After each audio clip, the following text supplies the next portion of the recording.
Hey everybody, this is Mari. You're watching the Bad Betty Knits podcast. There's a very high chance this is going to be a hot mess today.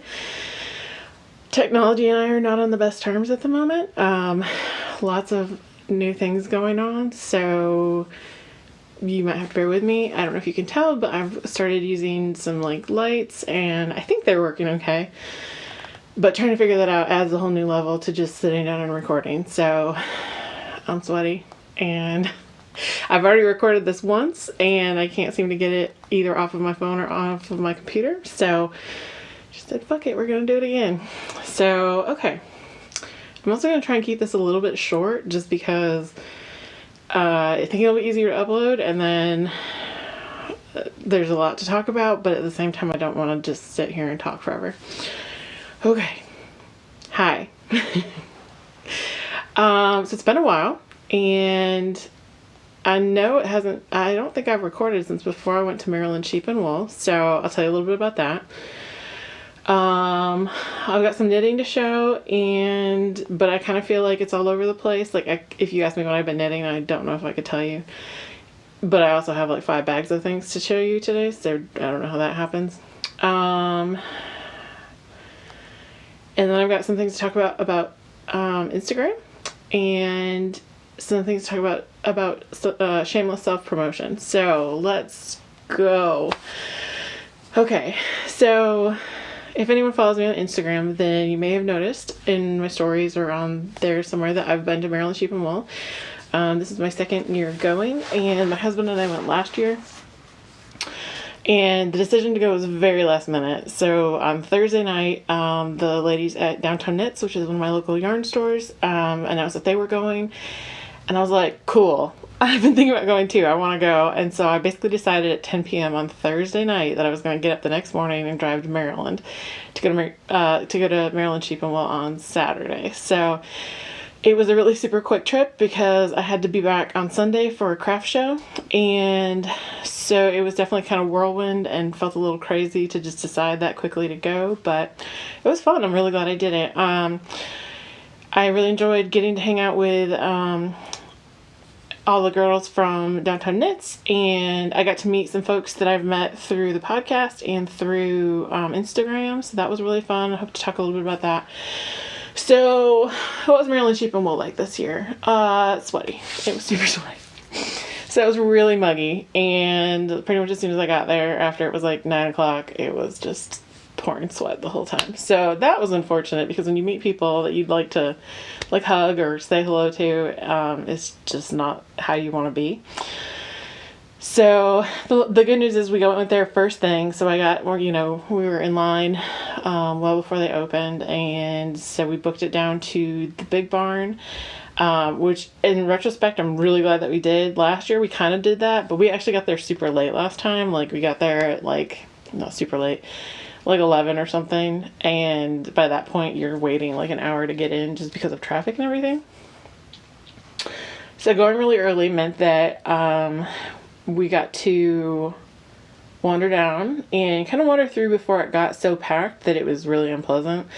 For instance, last year when we went into the big barn, there were places I wanted to go, Backyard Fiberwerx and Miss Babs and some other places, and it was just you got in there and it was you were just this, you couldn't move. And that's one of the worst feelings in the world to me, is just having to feel like you're in the way of somebody, or you're getting irritated because everybody else is in your way. So it was really nice that this year it was not like that until kind of the end of the walking through the barns. And so I got to check out a lot of places that I didn't get to last year. And so the first place that I stopped was Backyard Fiberwerx, and I picked up, this was actually my first purchase of the show, so I picked up these mini sets. Sorry for crinkling. So these are one of my favorite things I got, because I love the colors and I love that they work so well together. So even though they're not intended to go together, I think I really want to do some kind of a gradient sort of deal with them. And they're actually really large, they're 133 yards. And so I'm trying to find a pattern. If anyone knows a pattern that uses larger mini skeins, please let me know, because a lot of them will use I mean, a lot of patterns are designed to just use one. So I'm trying to find one that either I can sub out and do a second one, or that's made for sort of larger ones, because I don't want to end up with a lot of leftover yarn. So that was fun. I got to talk with, I'm going to be honest, I don't remember many names. I'm also not going to edit this done. So, but I enjoyed talking with the lady that was the owner there. And the other cool thing about going with Michelle and Rachel and all the girls from Downtown Knits is they were there essentially on a scouting trip. So that's cool because you get to see kind of what they're looking at that might show up in their shop eventually. But they're also talking to the dyers, you know, whereas like normally I'll go through and just kind of be like, hey, you know, if I want to buy something. But it was really interesting to kind of hear them talk with them and find out more about their processes and things like that. So right after we got done there, we wandered over to the Echo View Fiber Mill, and they were hosting Jacqueline Cieslak and her Ursa sweater, which was released right around that time and is awesome. If you haven't checked it out yet, please go do that. So that was really fun to go meet Jacqueline, because we've been chatting a bit on Instagram, and there's just been so much going on with size inclusiveness, and she's really been a, you know, big advocate for that, and especially as, you know, a new designer. So she had her Ursa on display, and this is dedication, guys. So she hauled a plus size mannequin across the fairgrounds so that she could have a plus size mannequin to show her sweater on, which I was like, that's awesome, because, you know, if you're going to talk about having size inclusive designs, then we need to be able to like show them well, you know, in a display as well, you know, not just wearing them, but, you know, if you put a size 24 or, you know, 60-inch bust sweater on a, you know, regular size mannequin, it may not look that great. And maybe that's why people think it's not worth designing for, you know, fat bodies. But anyways, we'll go there in a minute. So Jacqueline, if for whatever reason you happen to watch this, it was a joy meeting you. I really enjoyed getting to chat and hang out and fondle your Ursa sweater. And so with that, we just kind of moved on, and I'm trying to think if there's anything else that really grabbed me while we were in the big barn. I know one place I stopped was Utopia Fibers, and I'm just going to do a haul kind of while I go through this, because I know some people don't like it, and I also kind of just want to get through it quick because it's been a little while now, so it's maybe not as exciting for everybody. So one of the places I stopped was Utopia.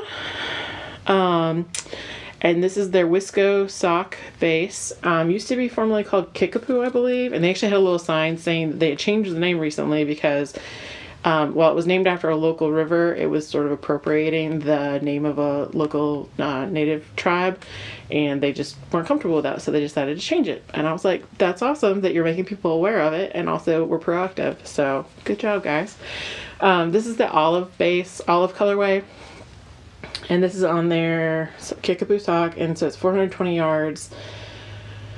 I think it's just merino. Superwash merino, yeah.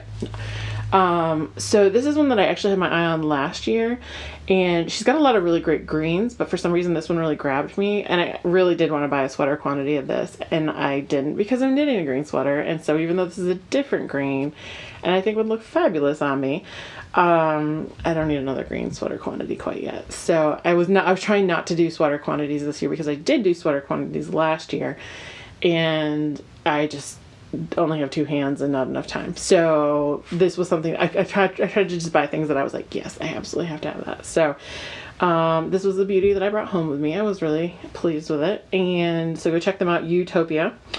utopiafibershop.com. I'm just gonna do this because, as you probably already know, I don't really do show notes, and I'm not coming back to edit any of this, so no, I'll try to remember to put a photo in or anything like that. So we walked through there. We did not even attempt to go into Miss Babs because it was mobbed. It's funny because it's actually, her booth is pretty small at Maryland Sheep and Wool compared to the Southeast Fiberfest SAF in Asheville. Like, it's at SAF, her booth is like 2 or 3 times as big, so it's still busy but not nearly as painful to get into. And luckily, because she had been at Downtown Knits for a trunk show recently, I was like, I've already bought everything I was going to buy, so luckily I didn't have to brave the crowd for that. We saw a lot of sheep. If you've seen on Instagram, I posted a little sheep burrito that I took a photo of. And so it's like fun to go do that and like see the sheep. I'm not like a woolly wool kind of person, but the girls I was with were. And so they were just like oohing and eyeing over all the sheep. And I was like, cool, I like animals, but like the woolly wool is not really my thing. So I left the big barn. I actually ended up splitting up with them at that point just because I wanted to go check out the upper corrals. And so I ended up spending most of the time on my own after that. If you haven't been to Maryland Sheep and Wool, they kind of have the big barns kind of at one end, and then they have a big corral where they do the sheepdog demonstrations, which are also super fun. We watched one of those later. And then they have sort of an outside ring of vendors. And I'm trying to remember if I bought anything. I think I bought from Bumblebee Acres Fiber Farm. So I did get some. There we go. Bumblebee Acres Fiber Farm. So I got some yarn from them last year. I actually bought something that I'm knitting on right now. And I just really like her fingering weight. She's got this base that I ended up buying is called her bubble sock, and it's got silk in it. So it's really shiny, and that shine mixed with her really vibrant colorways is awesome. And I think she does a fantastic job of dyeing. She also does a lot of fandom colorways. So she does Harry Potter, Game of Thrones, Outlander, Tolkien. I'm trying to think if there's anything else I'm missing. But she does a lot of those. And she had last year I bought Doctor Who inspired yarn. So that's fun. Just that that's kind of what she has. I mean, a lot of people have Harry Potter collections, but she's kind of based all of her collections around those kinds of things. And so I think that it's just really on trend at the moment, just because it allows you to kind of get something that feels meaningful if you've watched a show that you really enjoyed. So I ended up buying from her. One at a time here. Okay, so this one, which is called Dracarys. It's a Game of Thrones inspired one, so that's what I think she says when the dragon breathed fire. And I think she did a fantastic job dyeing this, because I think this blue and white reminds me of the sky, and then it's you have the fire in there, and then you end with sort of this black smoky color. So I actually bought this, I think, for my husband. I might make him a hat or something, but honestly for right now, this is one of those skeins that I just kind of want to put somewhere and stare at for a while, because I think she just did such a fantastic job capturing something that I would be like, oh yeah, that totally makes sense as to why that is. I'm not sure where to put all this stuff because it's going to all end up in a giant pile. So the other skein I bought from her, also equally beautiful, is Jamie. It's Outlander inspired. So if you've read the Outlander books, Jamie is one of the main characters. He's a ginger Scotsman, and I read the books probably 10 or 12 years ago. My mom loves them and just constantly rereads them. I know it's a TV show. I think it's gotten even more popular. So I think this one is great because it kind of captures, the reddish, kind of captures the redheaded ginger, Scottish, and then just these really beautiful, deep blues and greens, kind of, I guess, for their tartan and things like that. But it felt like such a good, vibrant color. So I don't know what I'll do with this one, but because I like Jamie and Outlander, I was like, yeah, that one sounds like a good match. So after that, I kind of wandered down. My other goal while I was there was to stop at Fiber Optic yarns. So I actually bought a mini set from her last year and a sweater quantity that's sort of on hibernation for the moment. And one of the other things, so I really like her yarn, and again, a lot of vibrant colors. You're probably noticing a lot of vibrant colors. She also does the Dyer, I think her name is Kimber Baldwin Designs. So that's her band, Fiber Optic yarns. So she does these really, she does these long gradients, and so in her skeins she sells as unified or not unified. I can't remember what the other one's called. So it's basically she'll sell them so that they're either from one color at the start to the end. Or you can buy them so that they can be split for socks, so that you have matching skeins for socks, which is cool. And she had a lot of them. She had them knitted, so that's awesome because, you know, you can look at one and think, oh, I really like those colors, but when you see it and how it transitions, it's just amazing. So I bought 2, which I didn't need, but I was like, I love them both, and I'm going to just go ahead and get them. So this one is called Damson Gold. So it starts with sort of this really ultraviolet purple, transitions into like this burgundy color, and then ultimately ends up sort of this gold color. So this really reminds me of like a sunset, and that's definitely something I'm all for. So I really just like how vibrant it is. Like, she really knocked it out of the park with these purples and blues, like how they are together. I mean, I feel like I could find yarn that looked like this, you know, in a skein, but for her to dye this and have it be such a, like, it's not muddy. Like, none of this is, you know, she did such a good job dyeing it, and then it, you know, is very, you can see the distinct colors changing. So that one will probably be a shawl at some point. I've seen a lot that, you know, kind of the pattern works with the fading. And so this is actually some of the first gradient yarn I've ever, like actual gradient yarn I've bought. So I'm excited to knit something with that. The other gradient that I bought is called Fire and Ice, and that's this one. So I don't know what I'll do with this one. These ones, I really like the colors. I'm not sure that I would wear them. They're a little bit more vivid for me. I'm more of a jewel tone person, but I still really love them. And each of these skeins has 470 yards, so that's nice because you get a little bit more out of it. But I just really like it. You know, the blue and orange is definitely my thing. It's just a little bit more vibrant. So we'll see. If the right pattern comes along, I could totally see wearing this, but it'll just depend. So for now, it'll kind of hang out and marinate in my stash for a little while.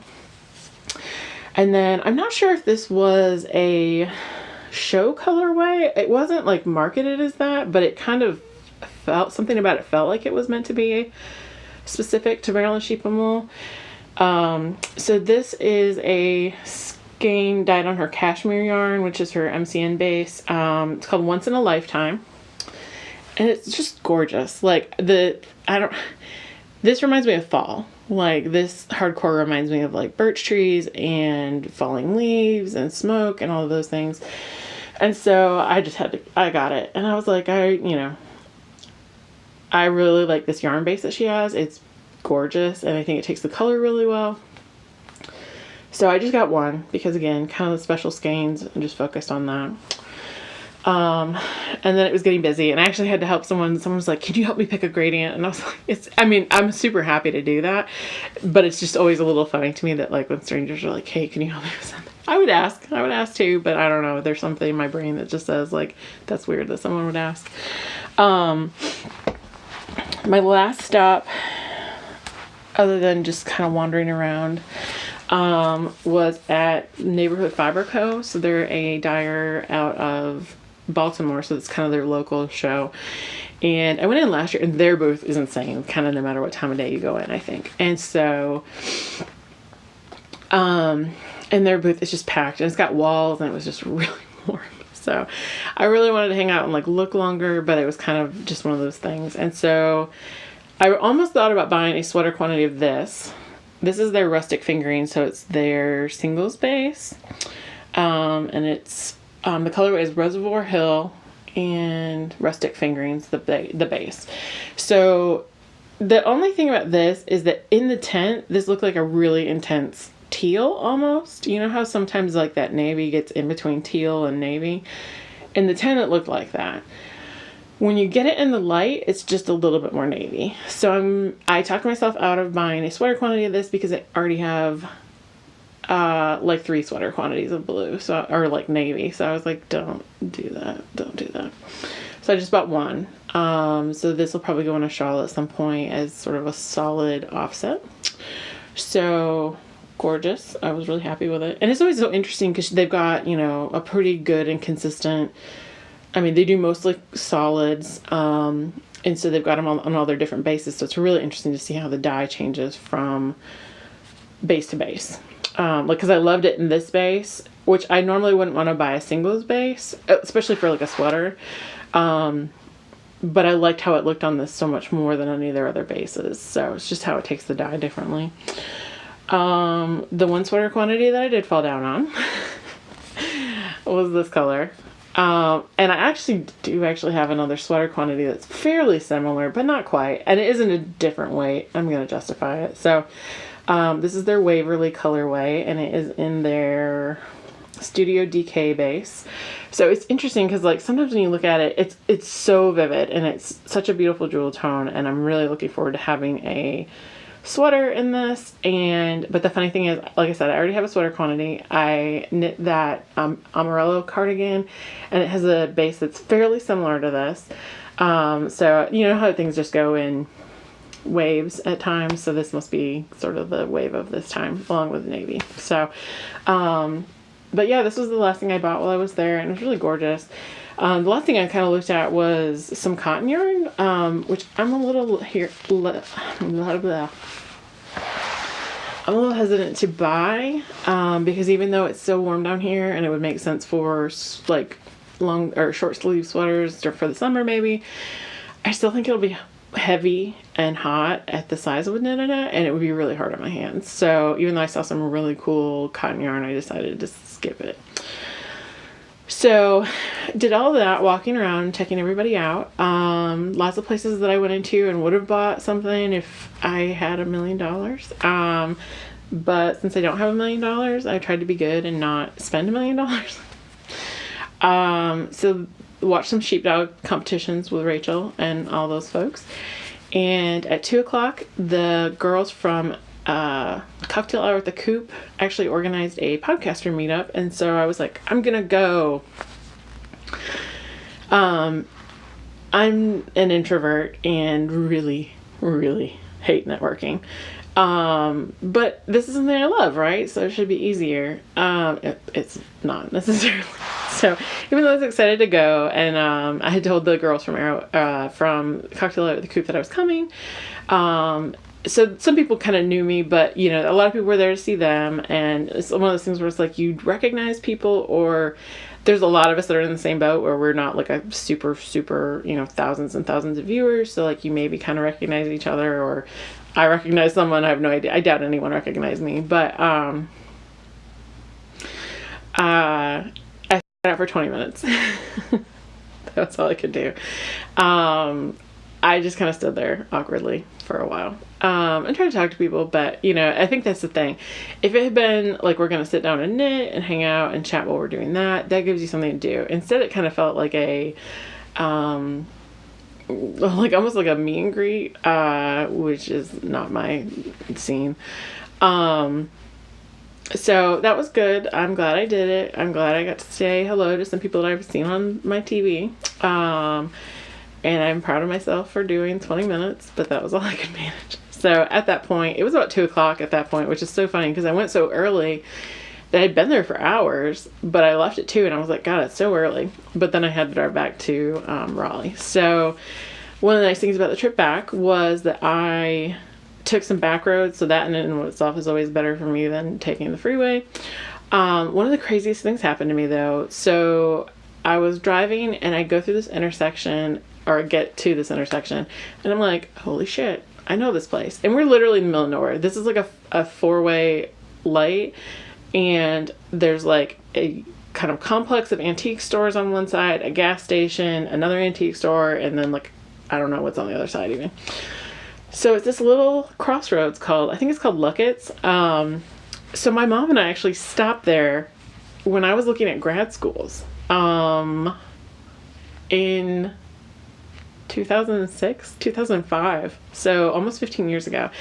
We had gotten off the freeway also because we were coming from Philadelphia and had gotten stuck in all this traffic. And so we were like, fuck it, we're going to drive the back roads, which was before GPS, guys, like before real GPS that everyone has.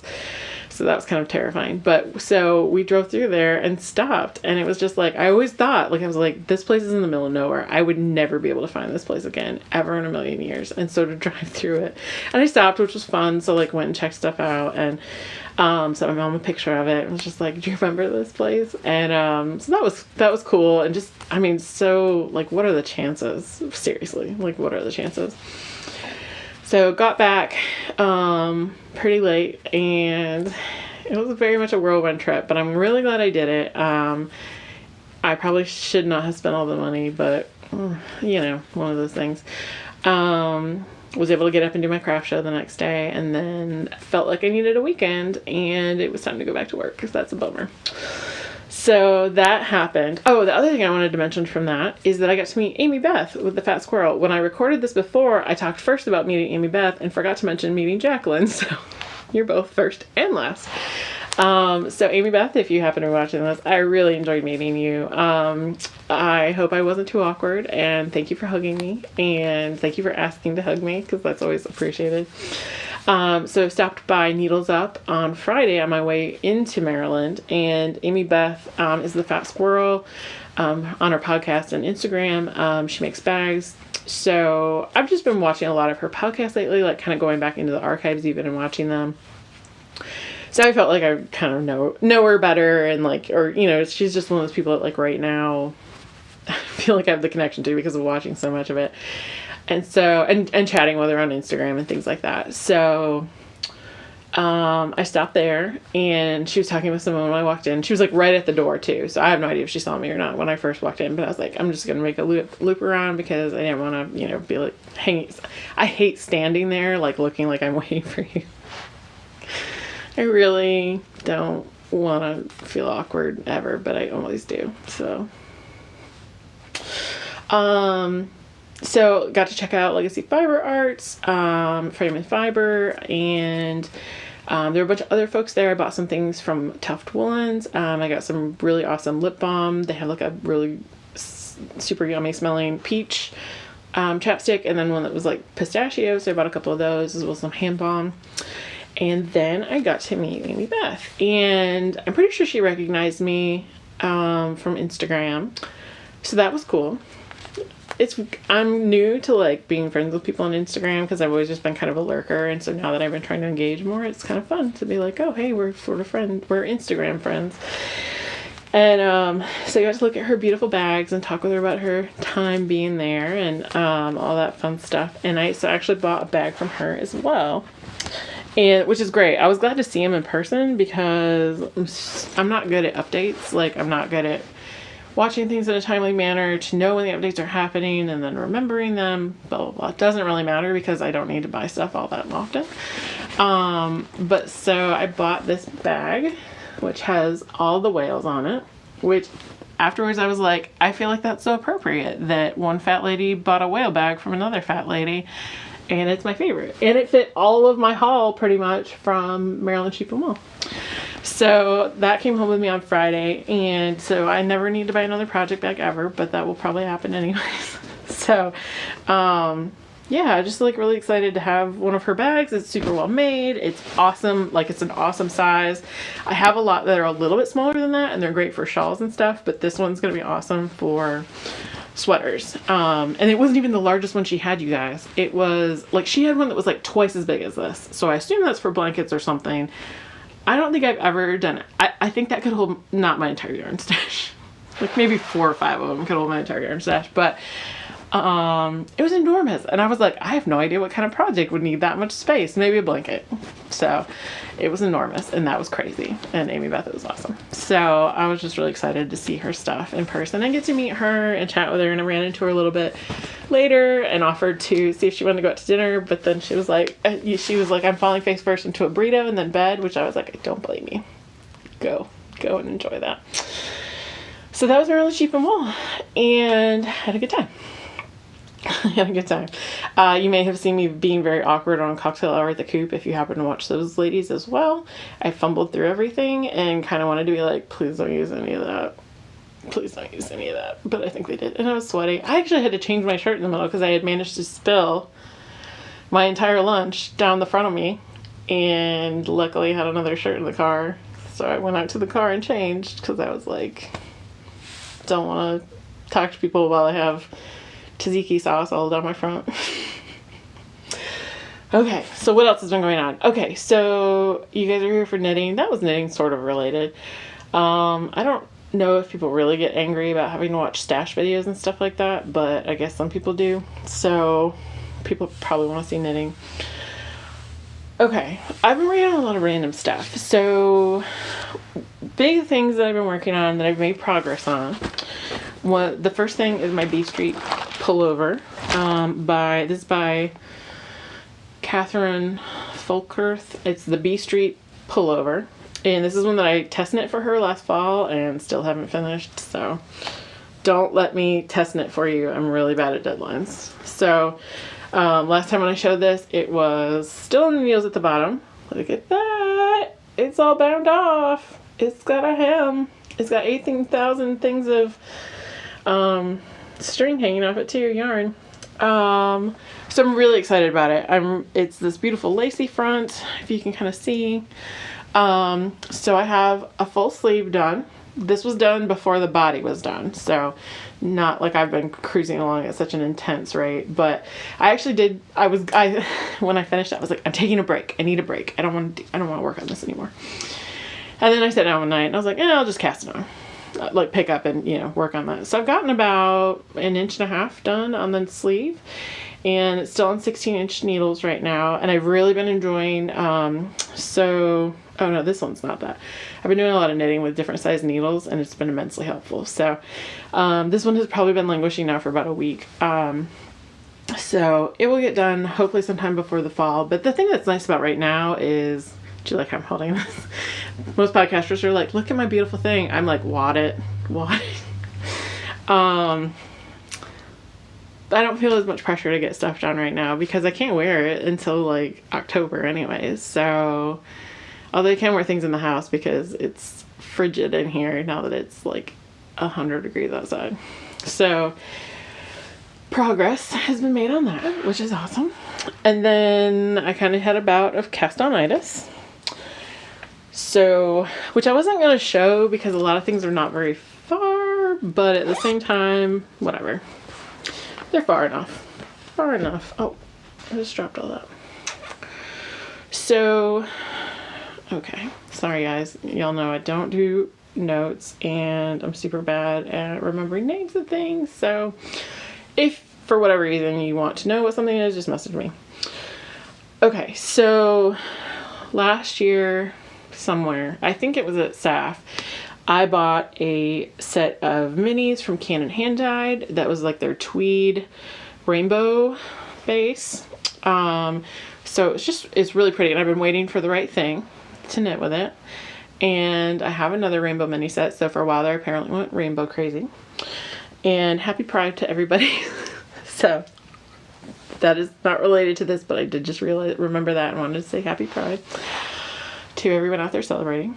So this is the Russell Street shawl. So what happens is you knit all these minis in a sort of a rainbow gradient, and when you get to the end, you go along the edge. Let me have a drink.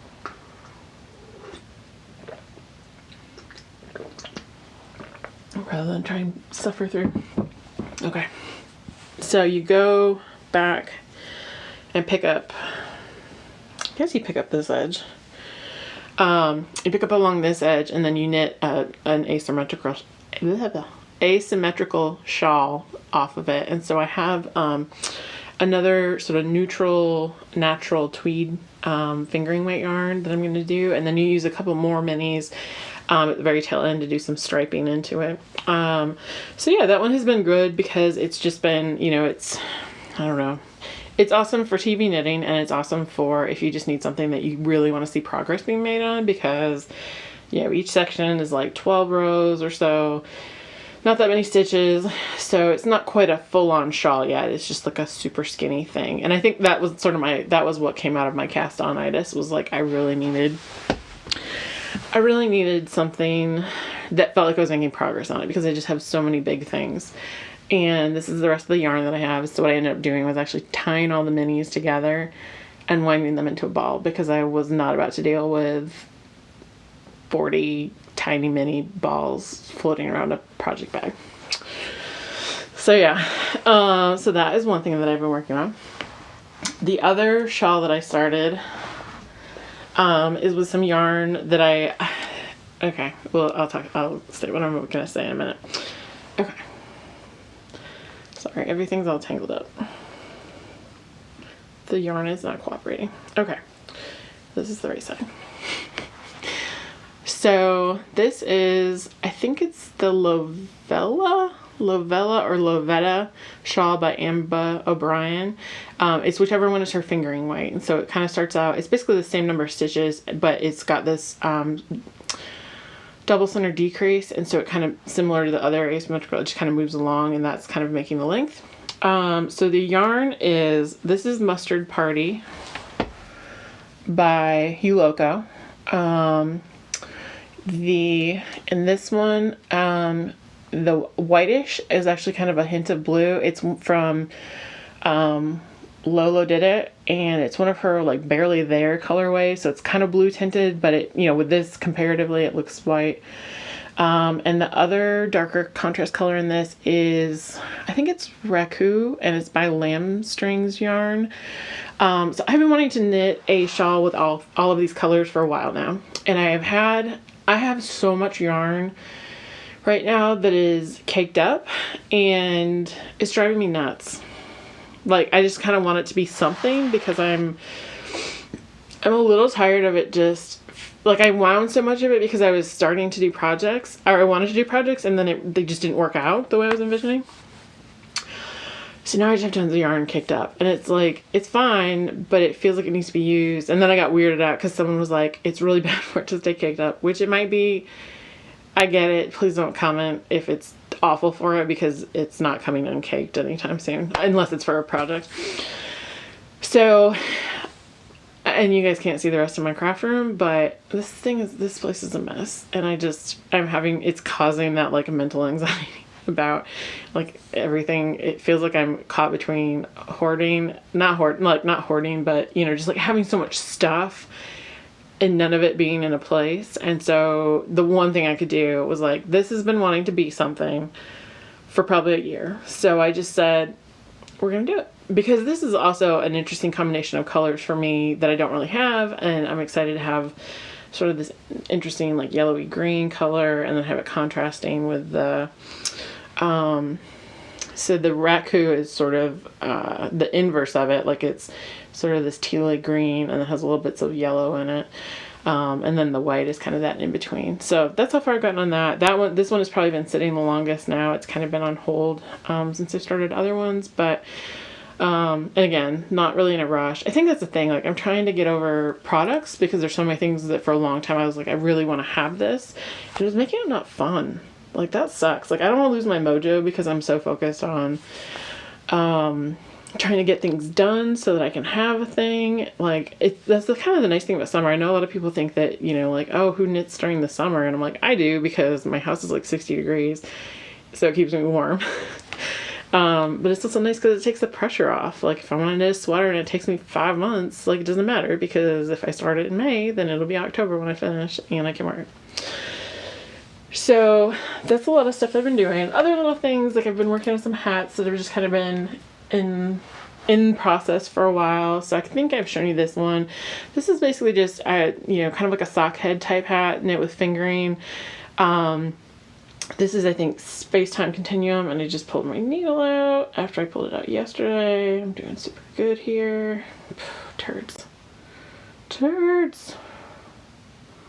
That's gonna be a problem. Okay, well, we'll do something about that in a little bit. Bummer. Okay, so this is Timespace Continuum, and this is by Bumblebee Acres Farm. So this is the one I mentioned that I got last year. So it's Doctor Who inspired. So this is kind of that exploding TARDIS colorway, and I really like it. It's knitting up very interesting. Like, I'm not usually a big fan of pooling, but it's definitely pooling in kind of an interesting way. And I'm knitting it, it's just a linen stitch, which I was at knit night the other night, and they were like, "You're knitting that in linen stitch? Are you nuts?" And I was like, yeah, a little bit. But I really like the pattern. The only problem with it is that, like, I have to knit it on a size 9, and it's fingering weight yarn. So it had been such a slog, and then for whatever reason I remembered all the people talking about, like, Grace from Babel's Traveling Yarns was talking about knitting in the round, where you use the size that you need to. If you have this is with the interchangeable needles, so you knit with your right needle is the size that you need to get gauge, and your left needle that the stitches are coming off of is a couple sizes smaller. So what that means is that you can I'm gonna end up with that all over the place. It just makes it much easier to kind of like push all this stuff. It is also the reason why my stitches fell off, but that's user error, not function, and not method error. But it makes it a lot easier, because the thing with linen stitch, for me at least, is that it gets so tight because it's slip stitches and things like that, and for it to be such a tight, like, I would spend so much time just fighting it to like get on the needle. So this is actually, I've made a lot of progress, basically. So this is I think it was actually about 2 inches further down even when I started like in earnest working on it. So that's my little, if you can see it, my Exterminate Dalek marker. So yeah, that one's just been kind of like hanging out knitting. I worked on it at knit night last night. I'm not sure how long it needs to be.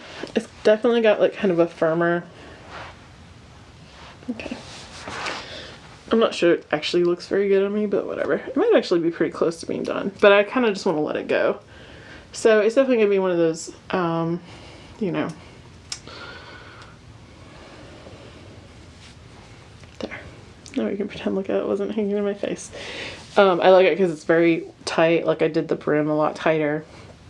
I actually started this about a year ago when I was on a little like mini retreat by myself, and so it finally just like needs to get done. Yeah, I might go a couple more inches. Well, maybe not a couple more inches, but before I have to figure out what I want to do to finish it off, like how to decrease. I have sort of a pattern, but I'm also kind of just gonna wing it, I think. So yeah, so this is probably finished sometime relatively soon, but it might also be like 5 months, and I'll be like, oh yeah, I finished this hat. Okay, it's too warm for that. So I've been knitting on that one, and these are just such good travel pattern projects for me. Like, I'm not a big sock knitter, so hats are, especially these kinds that just are a lot of stockinette in the round, are sort of my go-to. Sorry, air. Close enough. Okay. So this is my other hat, and I think I showed this one last time. This is being knit out of, I think it's Poltergeist by Yarn Cafe Creations, one of her Halloween colorways. I may have shown this last time, and so again, kind of making progress on this. This is just a really simple, again, sort of sock head where instead of just doing all stockinette, I'm doing alternating spaced out eyelets. Just to have something to it, you know, and I like it because this is a really interesting speckled colorway, and so it just gives a little bit of visual interest without it having to be like a super busy pattern on top of a busy yarn. So this one's just been traveling with me and getting worked on here and there. Super easy to work on. I think that might be, I'm trying to think if that's everything. I think that's all the knitting. So if you're only here for yarn, or you were only here for knitting, that part has ended. Thank you for hanging out. You're welcome to turn me off now. So the other thing there are two more things I was gonna talk about. Now I've just forgotten them. So one is some discussion we've been having on Instagram about size inclusivity, which is kind of a weird thing for me because it blew up a little bit off of a comment that I made. So if you follow me on Instagram, you might have seen a lot of stories lately, both this past week and about a month ago it started as well. So lots of discussions in the knitting community about racism and being more inclusive in general, but particularly to BIPOC knitters and crocheters, and being more open to being aware of them, making spaces available and open to them, and, you know, just kind of addressing and raising people's awareness of the fact that, like, knitting's not just for middle-aged white ladies. There's a lot of other, you know, Black women knit, Black Indigenous people, women of color knit, people of color knit. And so that was a really groundbreaking thing that's been happening since January. And I'm really glad that that's what came first. And when that happened, you know, I did not want it to get, I didn't want I think lots of people felt this way. Like, you wanted to let that be the primary focus, because so many things in that intersect with it, in feminism and racial and social justice work stem out of the treatment of BIPOC people. And so the BIPOC community. I'm probably going to say I'm going to mess that up. So have some grace with me. So that has been great, and it's still happening. And luckily there's still a lot of African American knitters who are doing a lot of emotional labor and being educating, to the white knitting community. And it sucks. Like, it sucks that we're still surprised that they experience racism on an everyday basis. And I'm trying to do the work and do better with it, and it will take forever, obviously. It's just going to be an ongoing thing. So that is the foundation that we have been working off of, as some of these other things have come up. So, it's Pride Month. People have been talking about access to people with disabilities, people with low incomes, things like that. And so the last week, a fairly big name designer, Isabel Kramer, released a pattern that I guess was like she hadn't released one in a while. And I don't usually like to go and confront people, and obviously the internet's a little bit easier to do that, but I also don't like to, I don't know, like, I don't want to have a fight in the comments about anything. So I truly did not mean anything negative, but I think I was frustrated. So I commented and said, hey, are you going to start designing to be more size inclusive? Because a lot of her patterns don't go above a 50-inch bust. A lot of them hit 46 or 48 with the intended ease. Now, they might be designed so that the finished bust size goes higher, but that does not mean that people of larger sizes can wear them the way they were designed to be worn. So that's an important thing. Yes, I could knit a lot of patterns, but they would not be able to be worn the way that the designer intended them to be worn. So that's what we're talking about. It's not just, can you fit in the garment? It's, has it been designed for your body as well as for every other body on the spectrum? And so that you can wear it the way that it was designed to be worn, rather than squeezing into something or having to do tons and tons of modifications yourself. So me asking her if she was more size inclusive, she messaged me and kind of said, time-wise, let me just say this. If you weren't following it, maybe go read my Instagram stories because it's all there. Basically, she said, I don't really have time to do it. I'll maybe look at it later. And so we just had a discussion in my inbox. So this was not public at first. This was just us having a discussion about the reasons why it mattered and, being inclusive and things like that. Because my argument is that I want to give you my money. Like, I want to give you my money. You're a designer, especially if you're a bigger designer, like, you're designing and that's your income. Please let me pay you. I don't want to come up with a pattern for this. If I did, I'd be selling it too. Because honestly, I would have to go back and re-engineer a lot of her patterns in order to wear them. So for whatever reason, the verities of the internet, that got picked up. And so she responded again to me in the comments of her post, kind of with her first response, but did not include the rest of the response or where she's got to. And the unfortunate thing is, so the way that she put it in that first reply in her public space was, okay, here we go again. Let me explain to you why I don't knit for these sizes or whatever. So, not probably the best tone to strike in terms of being inclusive or open to bodies that are different than yours. So I basically said, that's her space. She's welcome to do that. Like, so I basically just said, thank you for replying. For those of you, there was more to this discussion. I'm posting it over in my profile because I didn't have any desire, like, I didn't want it to be perceived that I was going in there and jumping on her thread and trying to derail it. Like, that was not my goal at all. And we had a very, civil conversation, and I went in with that specifically. I mean, I was frustrated, and I think I made my point and said the things I wanted to say. I was not rude, but let me say, it's okay if that is how you need to say it if you are someone that is marginalized, because it's a tool of oppression, essentially, to say that people have to be nice in order to get their point across. That's just a way of silencing people. So regardless, I was in a situation where I felt comfortable, more comfortable, like I could get my point across without having to come out swinging. So did that. So I posted everything in my stories and kind of originally posted that whole, like, shared her post and said, like, will you ever do this? And so I think it started getting seen. And then I ended up posting screenshots for a conversation. And just, like, people came out of the woodwork. Like, thank you for saying that. Thank you for bringing this to everyone's attention. Like, because they have been struggling with the fact that they didn't feel like they were allowed to knit patterns that fit their body. They didn't feel like people valued their bodies enough to design patterns that did fit them. The message they were getting was, if you are not, a size 18 or below, like, there's not any room for you here. And that's not anything new, right? Like, if you are fat, you're super used to making do. You're used to not being able to find ready-to-wear clothes that fit you.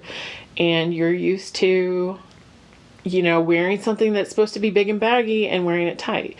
So to some degree, my standards have changed for what's acceptable because I'm willing to wear things in ways that they were not intended to be worn.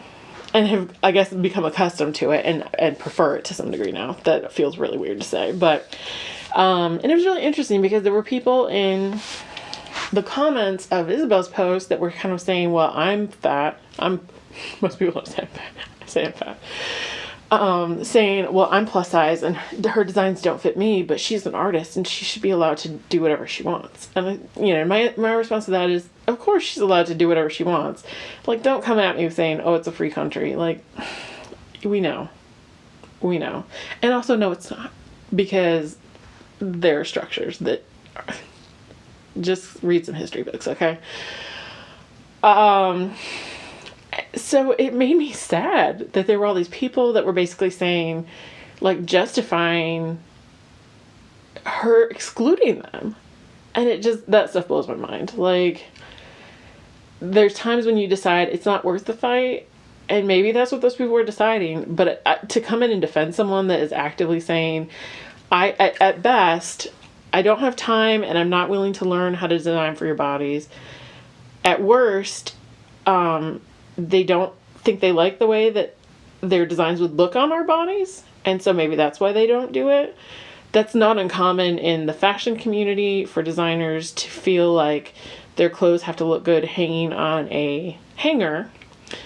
And that's why models are so thin, because that's apparently a living hanger. And so once you add in curves and, people's bodies being different in so many different ways, that's too many variables for them to account for. So I got some comments that were like, there are good resources for how to modify, but here's my argument on that.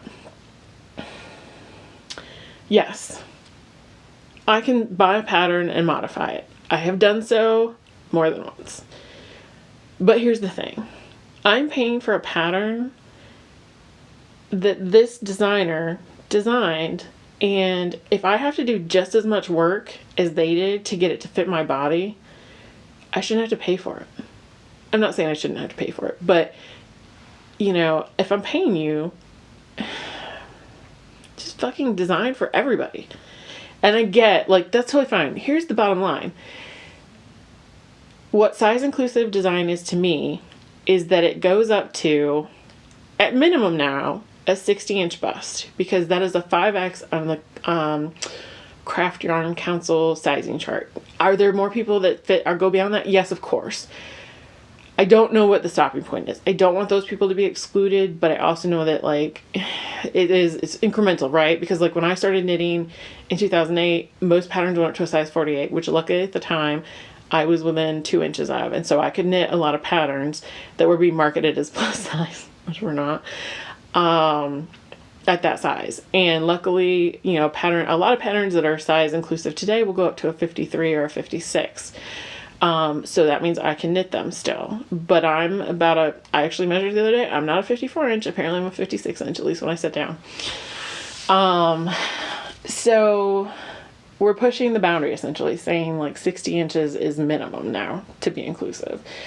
And what we're looking for is for you to provide the the guideposts. Like, we do not expect your pattern to fit every single body. We do not have any expectation at all that we're not going to have to make modifications. Everyone makes modifications. I had someone say, I have to take a couple inches off the length because I'm short. I was like, well, I have to add a couple inches to the length because I'm tall, and then I have to add it this way as well. So this way is a little bit more complicated, and that's why, you know, if you give us something to work with, it's significantly easier to make the modifications than if I've got to grade up 8, 12 inches and guess at it myself. And that was the thing, like, one of the things she said was that she'd be guessing at the sizes. And it's like, if you know how to grade, then you've already learned how to deal with different sizing. So this is the next step. Like, and the wonderful thing that came out of this is essentially there are tech editors, there are grading professionals, there are people that if you are unwilling to learn, don't have the time, and have some resources, are willing to help you or can be paid to do that for you. So I think the really great thing that came out of this is essentially saying, we've basically kind of taken the lid off and said, you don't really have an excuse not to. At this point, if you say you don't want to be size inclusive, it's probably more of a personal issue that you have with fat bodies than ability or availability of resources. So I probably could talk about this forever. And if you have not already, Farrah Knits on Instagram also has a podcast that she actually interviewed me for. I feel super weird being interviewed. I don't know how I was like the person for this, but I seem to be the rallying person for whatever reason. And so I got to chat with her last Friday, which was fun. We had a great conversation. I actually have not watched it yet. So if Farrah, if you watch this, I will watch it at some point. But the idea of watching myself is a little painful. I can't really watch these either. So that's been exciting. And one of the things that came out of it was we put, I compiled sort of a list of like, here are some size inclusive, V-neck alternatives to this pattern, which a lot of people sent me things saying, that's great. Thank you so much. They just felt like a lot of people, Ravelry is overwhelming. And when I went and looked, Isabel Kramer has 7 designs in the first page on Ravelry when you look for V-neck sweaters. So if you found that and you were like, oh, these are basic and wonderful and whatever, like, you'd just be constantly disappointed that like she didn't, no one's willing to design for your body if that's all you looked at. So anyways, if you are a fat knitter who is looking for some size inclusive patterns, I have several on my highlights on Instagram. Please feel free to take a look at them. They'll be out there for the long term. I also highlighted a lot of stuff that came out of that conversation. So if you are not familiar with it, please feel free to go check it out. What else did I want to tell you about? The other thing that was really interesting is that you had a lot of straight size knitters that were coming out and saying, I'm going to go through my Ravelry favorites and de-favorite anybody who's not size inclusive, which to me, I was like, holy shit, like that's insane. Because one, I'm aware of how much stuff is not size inclusive. And I don't think many straight size people are because they've not had to think about it. And that's fine. I get it. That's the whole point of raising awareness. Like, if you never thought that it was weird that patterns don't go beyond a 56 and suddenly you have to get rid of tons of patterns because you're like, oh shit, that doesn't go up to that size. It's awesome that that's going to raise your awareness of like, oh, here are all these people that, I care about or that I feel should be included that are just not. Here's confession time. I have not done that yet. I really admire people who did it and as an act of solidarity, but here's the thing. I'm not sure if this is going to be an unpopular opinion or not, but, and a lot of these are, because they're favorites and I haven't given anybody money yet, that's why I think I'm okay with it. But I'm already starting from scarcity. And I'm also aware of what I'm able and capable and willing to do to make a pattern work for my body. And hopefully a lot of people have come out and said, I'm going to go back and add more inclusive sizing to my old patterns. So hopefully some of these people will do that. And you'll see that inclusivity improve over time. But I'm a little hesitant to go and unfavorite a lot of things. Like I'm more inclined to go do it because I have a lot of things that I saved 12 years ago that I might not be interested in anymore. But I will do it. I will do it to some degree, because if there's something that's just not, is so far out of, if you only design up to a size large, like, fuck off, yeah, I'm not grading that. So that stuff will happen. But there's some people that, they get close. I think that's a thing. Like if you have, because I have a lot of patterns that go up to a size 53 maybe. Now what we're asking is a minimum of 56 after, you take out whatever positive E's you might have. And so there are a lot of people that have designed to a 53, and, and that's a much smaller number for me to get to, if I just have to add a little bit, or if I can wear it with negative E's and it fits. So I don't know what I'm trying to say with it all, but I guess the thing is, I'm really glad that straight size people are doing it as an act of solidarity. I don't know if I'm going to do it at the same degree, or say I'll never support anybody that's doing that, because my options are so much more limited, and I'm always going to be limited by that. Now, everybody that's gone and unfavorited things, if they slip in 6 months and forget and start adding favorites that aren't inclusive, like, they'll still be covered, right? Like, they'll always be able to wear those sizes, but I won't. And I'll always have to not knit things that are, really not sized for my size. So all that is to say, it was a very interesting few days. I got lots of messages of support. I got almost 0 trolls. I did not go back into the comments on Isabel's original post, because I heard they turned into a dumpster fire. And I think that's probably not at all surprising. She was not moderating them, which is unfortunate, but also not necessarily surprising. So I mostly stayed out of that, because I didn't want to, I'm not confronting people. That was the whole point for me. It was like, I was not trying to confront her in her space or anybody else in that space. I said, I'm interested in having this conversation. I feel it's more appropriate for me to take it over here to my space. Anybody that is interested in it, come over here. Because I don't need a bunch of thin white ladies telling me I don't get to tell her what to do. Well, I get to tell her whatever I want. The consequences, either she's pissed off, or she doesn't listen, or whatever. I don't really care. But I didn't want to deal with a bunch of white ladies doing that to me, or like, when I say white ladies, I mean like, skinny white ladies. There was also a guy in there that was just like, the guy came in and was being really fat phobic, and that was just unfortunate. And I know he went and harassed some other people, and luckily did not come to me. So I had almost exclusively positive interactions with people. So I'm so thankful for that. Thank you to everybody who either reached out and let me know that they were hearing it, or shared their stories about how that was affecting them. I think that's great. And I hope people continue to share those things, even though it's hard. And I think we've seen a lot of people commit to, going back and evaluating old patterns and starting to get things graded, and raising awareness of resources to do that. So all of that is awesome. That's, I guess, everything I have to say about that. I'm sure I said some more things over on Farrah's podcast. Feel free to go check that out. You can always talk to me about fat bodies and size inclusivity. It's always and forever going to be a thing that I will care about, because that is the place where I am in a marginalized community.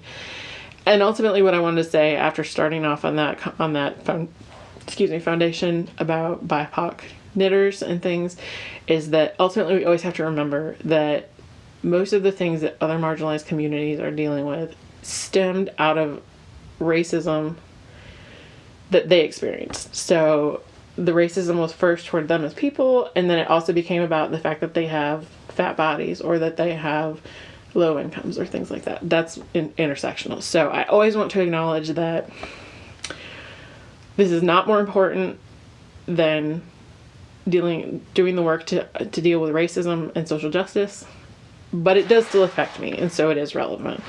But always remember that there are people that are essentially more marginalized than I am. Yeah, I don't know. This is a fun podcast. So, to have like an intense conversation like this with my phone camera. It makes me a little nervous that people are going to come and be like, share all their opinions with me. So just realize, like, if this is not your cup of tea, that's fine. You may have left already. If you haven't, and you feel a deep and desperate need to leave me a comment saying something racist, fatphobic, classist, whatever, don't. There's no need. Like, I'll delete it. I'm going to be upfront. I'll delete it because I don't need to see it, and I don't think anyone else needs to see it. So you're welcome. Always my disclaimer. You're welcome to take that stuff over to your space and share whatever you want. End of story. So in the midst of all that, the other work in progress, I guess, that I have is that I am in the process of starting a little like knitting tool business. And so badbettyknits.com is the home, and I've built myself a little website.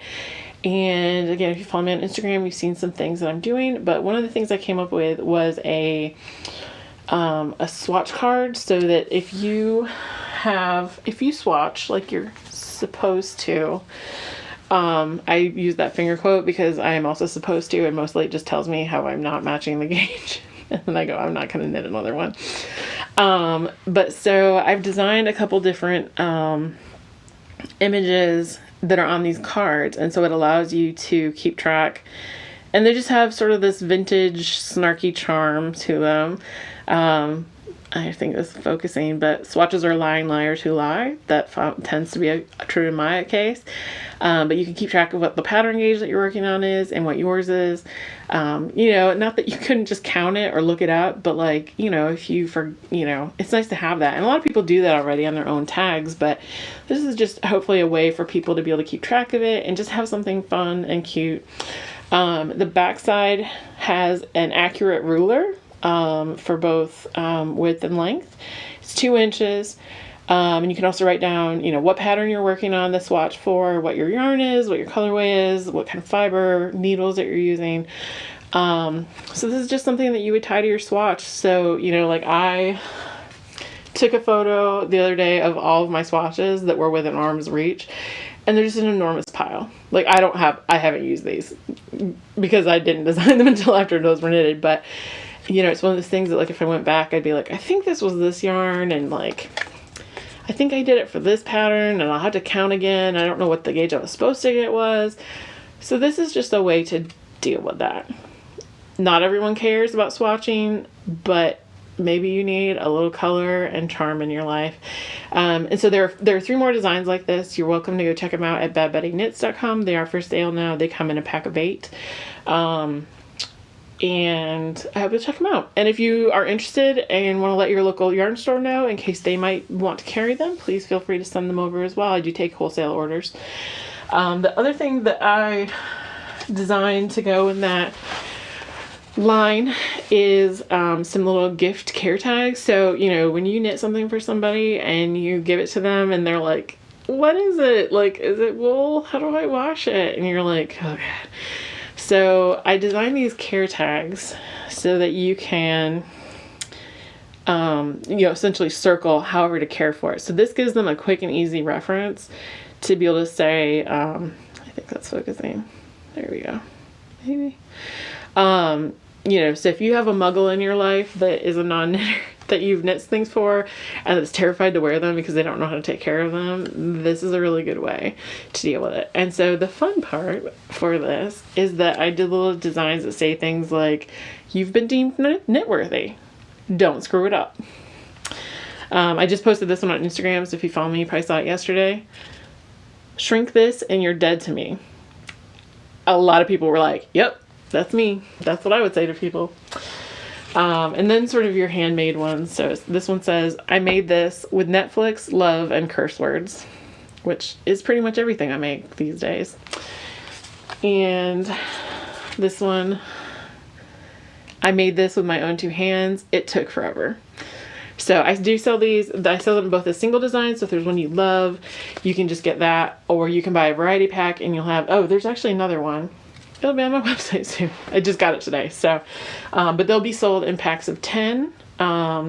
So 2 of each design. And So I'll keep working on things. Like, I'll probably keep adding things. It's kind of like I'm shoestring, bootstrapping it, whatever American lingo is for, starting a little business. But so the other thing that I've been working on is probably adding some bags. And so one of them that I did, so these are just little project bags, zipper ones. So if you can see that, it says, I get my stash straight from the source. As you can tell, I'm really into, really saturated colors and sort of vintagey, kitschy, retro looks. So all my stuff will kind of feature that. And the other design that I have right now is I knit past my bedtime, because I do a lot, rather often. So these are really good for one skein. You might be able to squeeze two, but I'd say this is probably perfect for a hat or some socks to take in your purse or bag or whatever you take. So yeah, I'm just really excited about it. I've had a really great reception from sharing it on Instagram. Got some orders already, which thank you so much for anybody who's supported me by reaching out and buying some. I'm actually doing a little trunk show for Worldwide Knit in Public Day this Saturday at Downtown Knits. If you are local to Raleigh and want to come see them, I will be there with those. I will also have some of those bags to sell. I only have a limited number of those right now, but we'll be working on making some more, as well as some tote bags. So in like a week or two, hopefully next time I podcast, I'll have some to show you. But yeah, I'm really enjoying the design process and getting to do some of those things. And it's just a nice outlet for my natural snark and things that I wish I could find, but just don't feel like anyone's doing, so I'm trying to strike that balance between, I don't want to duplicate what anyone else is doing. And I also don't necessarily want to ride the trend of like what's, like pins are really in, and like that feels like it's kind of going out, and trying to figure out like what's the next thing people are going to be interested in. So just trying to find my own style, essentially, of what I would want to share with people. So I feel like I'm getting there. And so I look forward to expanding that line even, but those are the ones I have to start. I'm thinking about doing some that maybe kind of touch on some of the fandom stuff, because I know lots of people love Harry Potter and are knit projects that are inspired by Harry Potter. And other things like that. And then may do some that are just a little bit more either wool themed or just simpler if you're not to the like in your face like colors that I am. So yeah, I hope you'll visit badbettyknits.com. Everything I have right now is up for sale, and there's also a little bit about sort of my philosophy, who Bad Betty is, if you're wondering, because my name is not Betty, I'm Mari. I didn't realize for a long time that people would think that was my name. But Bad Betty is essentially, Betty's like a chick, like a woman, and to me it's like she's a little old-fashioned but tough, and like a little bit sweet but fairly salty. Like I've known some Bettys in my time, and they're all kind of like take no shit, give no fucks ladies. And so that's kind of what I aspire for. And so Bad Betty is just what I aim for, is to be someone that's my own person. So that's it. I meant for this to try and be short, and it wasn't. I am rolling in an hour and 12 minutes, so I think it's time to go. And I just want to say thank you for stopping by and watching. Hopefully you made it through all the heavy stuff that maybe is not so fun. Hopefully some of it was either, if you're not part of this group, educational or eye-opening or whatever. But if not, that's fine. Just some things to think on. Don't know when I'll be back. Hopefully a couple weeks, and I'll have some more things to show you. So I look forward to talking with y'all then. Bye.